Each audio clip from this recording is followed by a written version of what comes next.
malignancy on your left lung.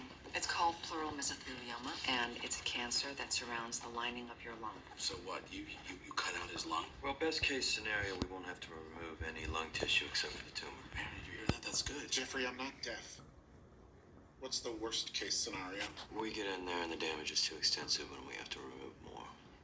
My whole lung. That's the worst case scenario. But yes, it is a possibility. But it's also possible they won't have to remove any, okay? So let's stay positive. Will you please shut up?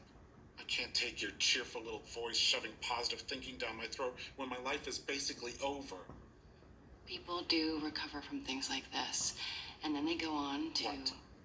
Go on to what? Live. I won't have a lung. I'm a singer. So, you see my problem? You can direct, you can teach. Like you? I'd rather die than spend 2 hours every day listening to mediocre music majors doing their scales. I know that this is a lot to take in, and if you need time to talk or get a second opinion... I want my lung.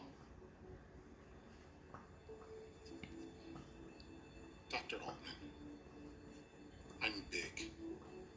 Too big. I don't fit in airplane seats, and as Jeff is always telling me, my feelings don't always fit the situation. If my food is overcooked in a restaurant, I get enraged.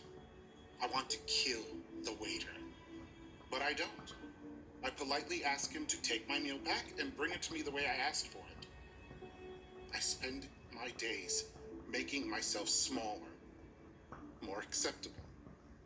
And that's okay, because at night, when I go on stage, I get to experience the world the way I feel it. With indescribable rage and unbearable sadness and huge passion. At night, on stage, I get to kill the waiter and dance on his grave. And if I can't do that, if all I have left is a life of making myself smaller, then I don't want to live. I don't. And believe me, honey, you don't want me to live.